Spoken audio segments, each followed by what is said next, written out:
mga katropa, good day!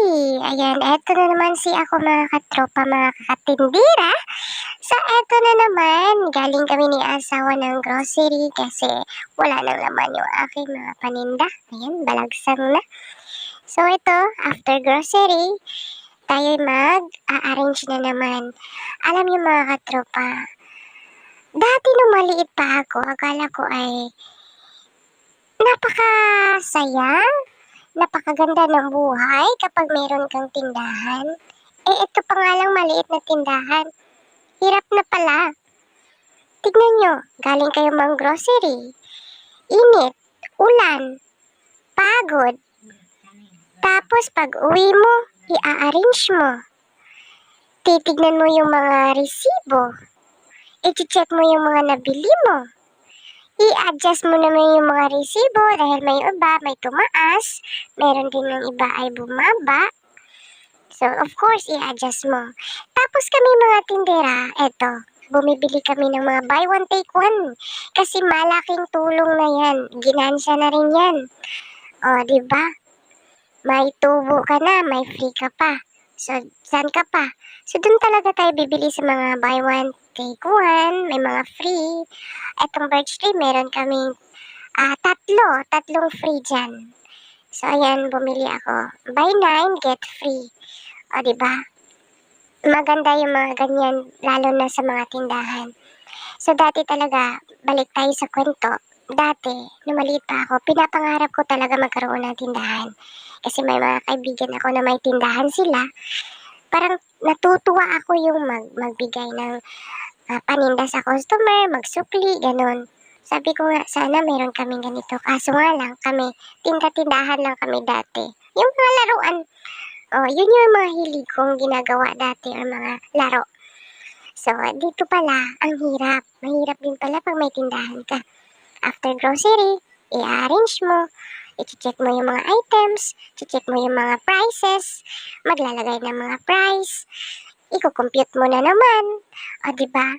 Tapos after that, hindi ba yan? Marami ka pang liligpitin yung mga kalat mo. Kung ma-arrange mo na yan lahat, ililigpit mo na naman yung mga kalat mo. So, hindi pala siya basta-basta. Tapos, instead na magpahinga ka, hindi ka makapagpahinga. Kasi may magtatao po na naman. Diba? Tapos, hindi ka matapos-tapos sa ginawa mo. Kasi may magtatao po na naman. Tapos, kahit nagtatai ka, pinipigilan mo kasi meron pang customer. Samantalang, pag walang customer, hindi ka naman nagtatai. Tabi-tabi po sa mga kumakain. Dito tayo sa easy mga katropa. Ang gusto ko dito dahil meron na siya mga butas. May mga butas na yan sila. Hindi ko na kailangan pang butasan. Ayan. May mga butas na yan. Kagaya ng mga easy, Moncher, Tatus. I think Tatus meron din. Hindi ako sure. Nakalimutan ko. Pero itong Moncher meron yung mga butas. Pag mga walang butas, bubutasan ko yan. Gamit yung binili ko sa Shopee na may pambutas siya. Para mas maganda isabit. Mas naka-arrange yung paninda mo kapag meron kang mga pakulo, chororts. O, diba? Yung mga binibili namin, pakonti-konti lang. Hindi kagaya ng mga malakihang tindahan. Kasi maliit na tindahan lang din naman ito. O, diba? May selfie pa. May magre-reply pa sa mga kachat. May charot. O, diba? Tapos, ito mga na-grocery ko lahat ay nasa 7,000 higit lang naman po. Yan yung mga kulang dito. Kasi kailangan natin ang pangit kasi ng tindahan kung ano na siya, wala ka ng mga paninda. So, kung meron kang pera para ibili ulit, ibili mo na. Kami mga tindera, walang pera talaga na naiipon na malaki. Hindi. Sabi nila, akala ko nga dati talaga pag tindera ka, marami ka ng pera. Maganda ng buhay mo. Hindi pala. Wala kang na pera dyan. Dahil yung pera, pinapaikot-ikot mo lang. Kagaya nito. Instead pera na yung 7,000, ikukumpra ko na naman. Ibibili ko na naman. I-grocery ko na naman. Kasi hindi natin pwedeng hayaan na walang laman yung ating tindahan. Diba? Kasi mas maganda talaga yung may kumpleto ka din. Yung paghingi ng tao meron ka, hindi yung paghingi ng tao wala ka. So pupunta na naman ang mga tao sa kabilang tindahan. So mas maigi na yung kung ano yung mga hinahanap nila, yun yung mostly naming binibili. May mga ina-advise din sila na pagtingin ko, pag sabi nila na, ay, pabili ng ganito tapos wala ako, sabi ko, magbenta pala ako ng ganyan. Kasi hinahanap nila dito. So, ganito sa tindahan, kailangan madiskarte, pasensya, at of course, consistency. Kailangan consistent kami sa pagod. Labanan ang pagod. Kailangan namin labanan yung pagod namin. May time talaga na makapagpapahinga din ako dahil si asawa yung hindi siya busy sa kanyang ginagawa. So ako naman ay magpapahinga.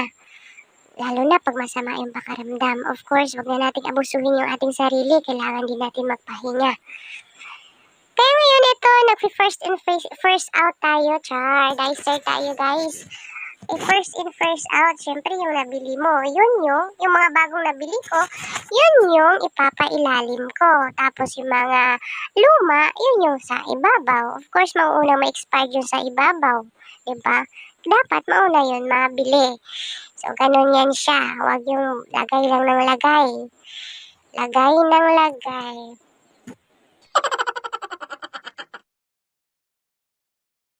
Hindi pala talaga mabilis yung magkaroon ka ng tindahan. Lalong-lalo na stress din aabutin, no, guys, kung hindi ka marunong mag-control sa mga tao. Lalong-lalo na yung mga ka-close mo, ang hirap silingin. Singilin pala. Charot. Eto na naman, nagtusok-tusok na tayo dyan para isabit.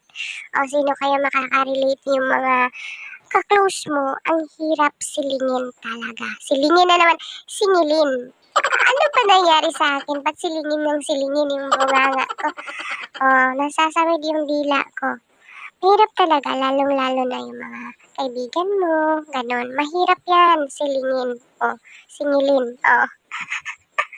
Ano ba, Remy, tuot? Pasensya na mga katropa kasi ang boses ko ngayon ay pagod. Pagod sa kakaubo. Grabe yung ubo ko siguro dahil sa bulkan. Yung bulkan sa Kanlaon, pumutok na. So, kaya, eto naman yung aking ubo. Hindi matapos-tapos kami dalawa ni asawa. Okay lang kung kami dalawa ni asawa, wag lang yung mga bata sana. Sana. Okay, so eto hindi pa ako tapos. Sige, bye.